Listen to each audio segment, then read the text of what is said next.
The context, the verse before says, by faith the walls of Jericho fell after the army had marched around them for 7 days. So just keep that in mind of how Jericho fell.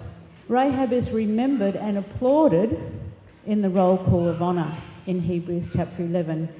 The only other woman of the Old Testament mentioned by name is Sarah, who had a child in her very old age. Deborah isn't mentioned, Esther isn't mentioned, Ruth isn't mentioned, Tamar isn't mentioned, only Rahab, the prostitute, and Sarah. So the story of Rahab and what she did has been passed down orally for thousands of years. And in the written form, it's recorded in the Old Testament canon and in the New Testament canon. And she's also included in the book linking the Old and New Testaments, the book of Matthew. So in the book of Matthew, Matthew records the genealogy of Jesus to prove to the Jews that Jesus is the Messiah. And we have the record there that Rahab married Salmon, and they had Boaz. Boaz married Ruth. Now Ruth was also a foreigner, a Moabite woman, a pagan woman, and it's no surprise that the son of Rahab was willing to marry a foreign woman. They had Obed. Obed and his wife had Jesse, and Jesse and his wife had King David. We're introduced to this prostitute in Joshua chapter 2, and we'll turn to that in a minute. Because of her elevation in the status of great-grandmother of King David, is perhaps surprising that the writer of Hebrews still refers to her as the prostitute Rahab. So let's look at the story that we read in the book of Joshua. Joshua chapter 2, and we're going to read from verse 2 to 14. The king of Jericho was told, "Look, some of the Israelites have come here tonight to spy out the land." So the king of Jericho sent this message to Rahab, "Bring out the men who came to you and entered your house, because they have come to spy out the whole land." But the woman had taken the 2 men and hidden them. She said, "Yes, the men came to me, but I did not know where they'd come from. At dusk, when it was time to close the city gate, they left. I don't know which way they went. So after them, quickly, you may catch up with them." But she'd taken them up to the roof and hidden them under the stalks of flax she had laid out on the roof. So the men set out in pursuit of the spies on the road that leads to the fords of the Jordan. And as soon as the pursuers had gone out, the gate was shut. Before the spies lay down for the night, she went up to the roof and said to them, "I know that the Lord has given you this land, and that a great fear of you has fallen on us, so that all who live in this country are melting in fear because of you. We have heard how the Lord dried up the water of the Red Sea for you when you came out of Egypt, and what you did in Sihon and Og, the 2 kings of the Amorites east of the Jordan, whom you completely destroyed. When we heard of it, our hearts melted in fear, and everyone's courage failed because of you. For the Lord your God is God in heaven above and on the earth below. Now then, please swear to me by the Lord that you will show kindness to my family, because I have shown kindness to you. Give me a sure sign that you will spare the lives of my father and mother, my brothers and sisters, and all who belong to them, and that you will save us from death." "Our lives for your lives," the men assured her. "If you don't tell what we are doing, we will treat you kindly and faithfully when the Lord gives us the land." And you can continue to read right through to Joshua chapter 6 what exactly happened. Rahab was saved because of her faith in God. She had the fear of the Lord. She feared God more than she feared anyone or anything else. She had heard of the crossing of the Red Sea that had occurred 40 years previously, and yet this story was still fresh in her mind. She had heard of the defeat of the mighty kings east of the Jordan. In hindsight, I ask this question: why were the spies sent to Jericho? What did they do? And what was the consequence of their mission? Well, when we get to Joshua, we go back first to Joshua chapter 1, where we read, after the death of Moses, the servant of the Lord said to Joshua, son of Nun, Moses' aide, Moses, my servant, is dead. Now then, you and all these people get ready to cross the Jordan River into the land I am about to give to them, to the Israelites. I will give you every place where you set your foot. And many times throughout chapter 1, God repeats that promise and that instruction: go in and take possession of the land that I am giving you. Only be strong and courageous. And we read how Jericho actually fell. We see that in Joshua chapter 6 verse 1, now the gates of Jericho were securely barred because of the Israelites. No one went in and no one came out. Then the Lord said to Joshua, see, I have delivered Jericho into your hands, along with it king and its fighting men. So God's saying, I'm giving you Jericho, go in and take possession. Why did he then need to send the spies in? We know that Jericho is defeated because the whole of Israel marched around the city for 6 days. And on the 7th day, they marched around the city 7th time, and as the trumpets blew, the walls came crumbling down. It didn't matter how fortified the city was. It didn't matter how great the army was or how well armed they were. God had given them the city. Go in and take possession and follow these strange instructions. Now Rahab hid the spies before she made a deal with them. By faith, she lied to her own people. She was not only interested in saving her own life, but also the lives of all of her family members. But she put her own life on the line before she made the agreement with the spies. She didn't know that they would agree. She knew that God was almighty and she wanted to be on his side. Is it possible that God sent the spies into Jericho just to save Rahab?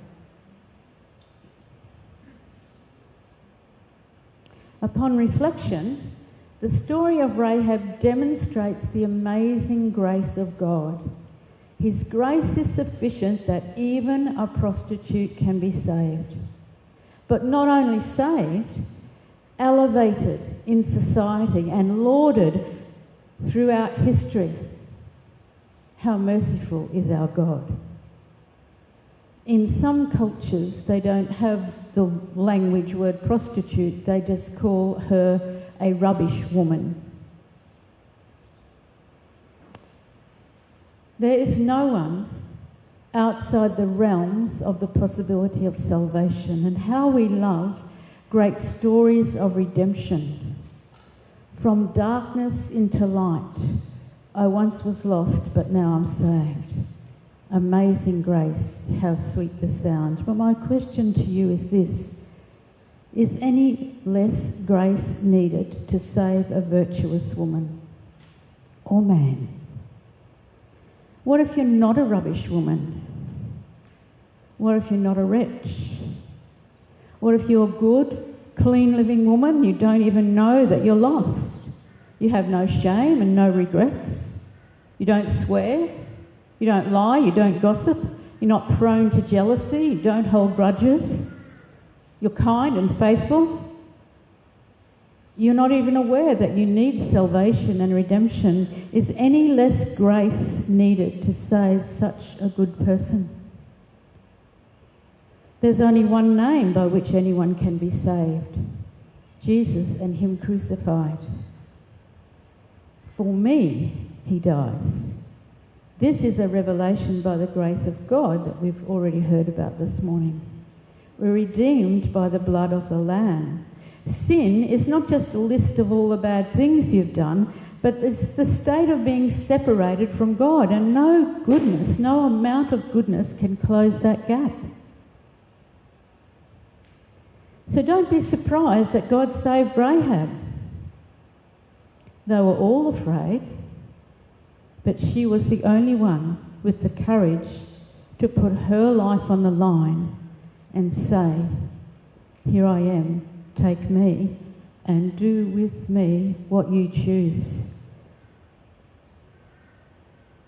Now, let's go on to prepositions. These little words make such a difference. Let's check where our faith is. Is our faith in God because of who He is and because of His promises? That's where Rahab's faith was.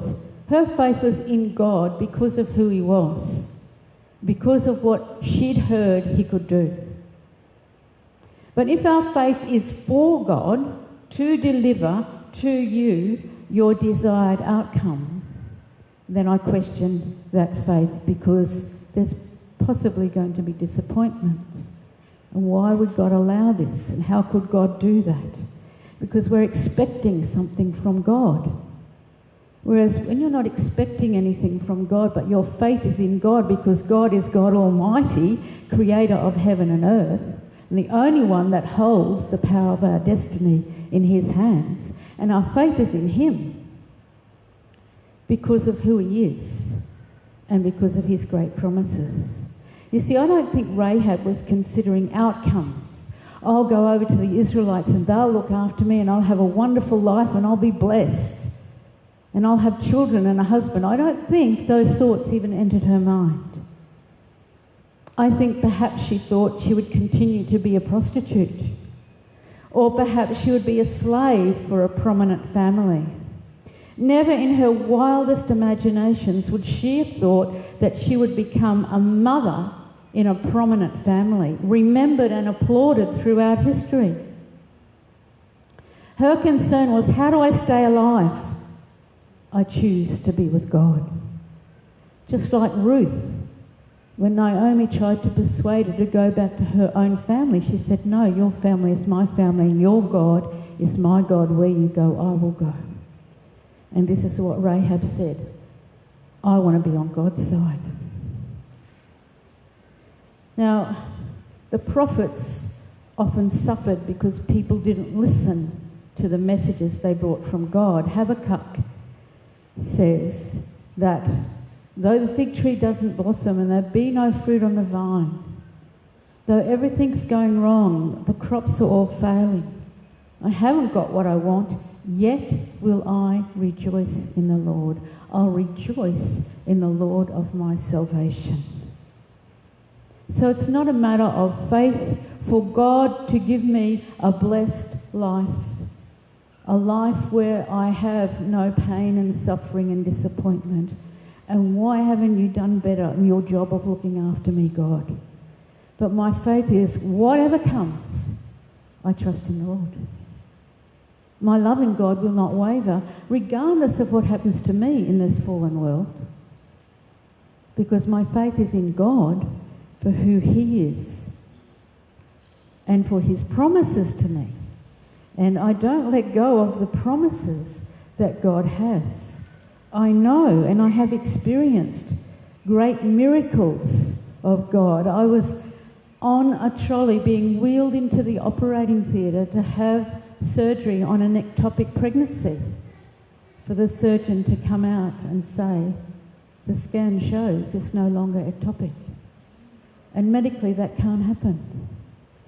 I've seen a baby born to a woman. She had 8 sons and her youngest son was 10 years old, so this was an unexpected pregnancy later in life.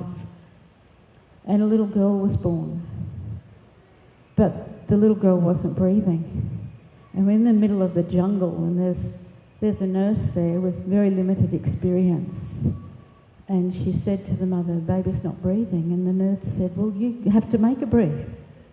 Now, what can you do? You have to do something. You have to work on her, because this baby girl is not going to die." And for 1 hour, that baby didn't breathe. But at the same time, we were in church praying. And I went straight from that church service to the clinic to find a healthy baby girl. He's now 12 years old, no mental incapacity whatsoever. I've been blessed to witness many, many miracles. But I've also buried babies, gone to funerals and seen abject loss and grief and disappointment. Yet will I rejoice in the Lord. None of us knows why. Sometimes God performs a miracle and sometimes he doesn't.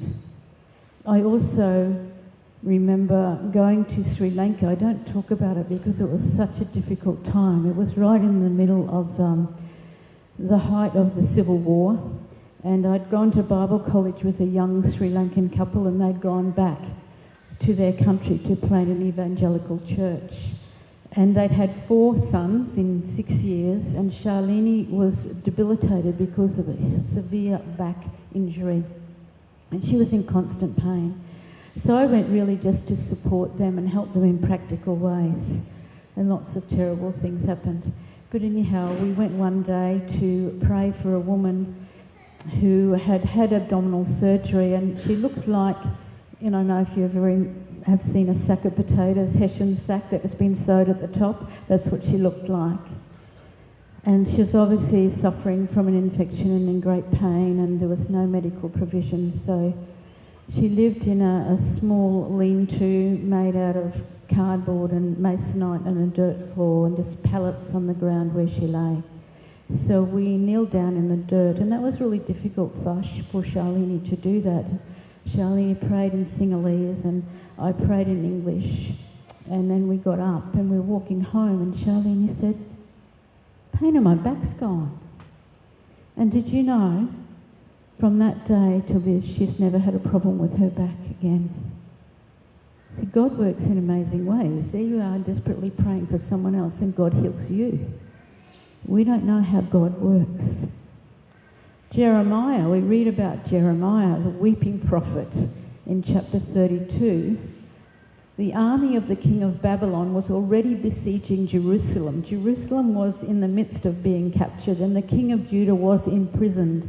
The word of the Lord came to Jeremiah by a field. Imagine that. Imagine that you are in the middle of being captured by a foreign power, and God says, go and buy real estate. Exchange the money, get the deed, get it witnessed, put it in a clay jar because it will last a long time, God says. Yes, you are going into captivity, but I know the plans I have for you, says the Lord. Plans for your welfare. You will be set free and you will be coming back, and fields will again be bought and sold. God says, I am with you, and I will be in you. Live by faith, not by miracles. The Hebrew women in Hebrews chapter 11 received children back from the dead. We know that nothing is impossible with God, and we also know his great promises for us, his plans for us. And the question of faith is, do we really know him? Do we really trust him? God answers prayer. So our belief is in God and not the answers, come what may. I also remember time in Woodridge. It was a church plant. It was a church where everyone was loved and welcomed, very much like Beachside, whoever you are, whatever you looked like. But I was inexperienced as a pastor, and the church was growing, and they were all unchurched people except for a few beautiful elderly saints. And I really needed help. I really needed someone else with experience to come and help. And another pastor said, I've got a lady in my church. She's done a lot of Bible study. She always gets 100% in all her courses, and she plays the keyboard, and we didn't have a musician. I thought, fantastic. So she came along to our church. But she was very judgmental and very critical if people weren't dressed appropriately, if they didn't come on time, and if they opened their eyes during prayer. And I thought, well, how does she know that? And she did take a Bible study, but she wouldn't allow anyone to talk, and she wouldn't allow anyone to ask questions, and what she said was right, and you just had to accept that. And she wasn't particularly loving and warm towards people. And so one lady in particular, an older lady, was struggling, and she just thought, well, I just have to love her. And so we were having a communion service where you'd take a chunk of bread and go to somebody and say, would you break bread with me, and just share and pray together. And so this lady who'd felt offended thought, well, I've just got to love her. So she'd take the bread to Janet and said, Janet, would you break bread with me? And Janet said, no, and walked away. And I thought, oh my goodness, so I was wanting a mature Christian person to come and help disciple, and this is what's happened. And I was quite bewildered, and I had many meetings with Janet, and she was just had been a very successful professional woman, just upright and important in her own mind and mind of many other people. And as I heard her speak so harshly about these beautiful people, it just suddenly occurred to me, I'm not sure that she's born again. And so I actually said, Janet, have you ever got down on your knees and confessed that you're a sinner and asked God to forgive you?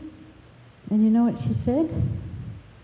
How dare you suggest there be any sin in me? Well, that answered my question. And she was a good, virtuous woman. And I felt very sad, but two, I thought, thank you, God, that you've brought her here for this opportunity, because no one else has ever asked her that question. Can you imagine that? Been in church her whole life, and she didn't know that she was a sinner. She thought she was a good person, and that's all that was needed. But unfortunately, she became just angrier and angrier and ended up leaving, despising me. But there's no one outside the realms of the grace of God, and I've always continued to pray for her that she would be convicted and realise, just as much as Rahab the prostitute needs the grace of God, so she needs the grace of God, as do we all. Now if we go back to Hebrews, I'm going to read on towards the end of the book of Hebrews. And it's interesting that last week Jake brought to our attention Hebrews chapter 12, because when this book was written there were no chapter divisions. So the end of chapter 11 runs on to the beginning of 12. So let's go from 11:32. And what more shall I say? I do not have time to tell about Gideon, Barak, Samson and Jephthah, about David and Samuel and the prophets, who through faith conquered kingdoms, administered justice, and gained what was promised, who shut the mouths of lions, quenched the fury of the flames, and escaped the edge of the sword, whose weakness was turned to strength, and who became powerful in battle and routed foreign armies. Women received back their dead, raised to life again. There were others who were tortured, refusing to be released so that they might gain an even better resurrection. Some faced jeers and flogging and even chains and imprisonment. They were put to death by stoning. They were sawed in two. They were killed by the sword. They went about in sheepskins and goatskins, destituted, persecuted and mistreated. The world was not worthy of them. They wandered in deserts and mountains, living in caves and in holes in the ground. These were all commended for their faith, yet none of them received what had been promised. Since God had planned something better for us, so that only together with us would they be made perfect. Therefore, since we are surrounded by such a great cloud of witnesses, let us throw off everything that hinders and the sin that so easily entangles, and let us run with perseverance the race marked out for us, fixing our eyes on Jesus, the pioneer and perfecter of faith. Now last week Jake focused on let us throw off everything that hinders, and he said take off the things that were around him so that we can run with perseverance. This week I want us to focus on the cloud of witnesses, because the end of chapter 11 says, these were all commended for their faith, yet none of them received what had been promised, since God had planned something better for us, so that only together with us would they be made perfect. Therefore, since we are surrounded by such a cloud of witnesses, now you know what's up in the cloud, don't you? All your files, all your photos, all your documents. You don't have enough storage for them, and you can bring down from the cloud. Oh yeah, that's what I forgot. That's what they look like. Yes, that's a memory. And I think that's a really good picture of what it's like for this cloud of witnesses that we can join. Because together with the clouds that are already in the cloud, we join that cloud. So together we become perfect as we fix our eyes on Jesus, the author and perfecter of our faith. So my question to you this morning, are you willing to join the cloud? So this morning is not actually about receiving, and God knows the needs that you have. He knows them, and he cares about them. And there certainly is opportunity for prayer ministry. But in this moment, I'm asking you this question.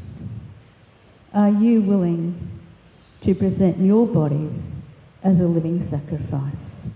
Are you willing to come forward and fill this space out here and say, yes, I want to be in the cloud. I want to be a cloud of witness.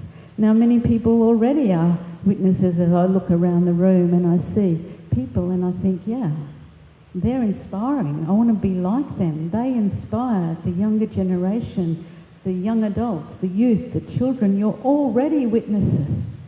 But here's an opportunity for you to say, like Rahab, I want to be with you, God. Come what may. Though the fig tree doesn't blossom and there be no fruit on the vine, yet will I rejoice in the Lord. So I'm going to ask the musicians to come forward, and I'm going to ask you to come forward and present yourselves as a living sacrifice and be part of the cloud.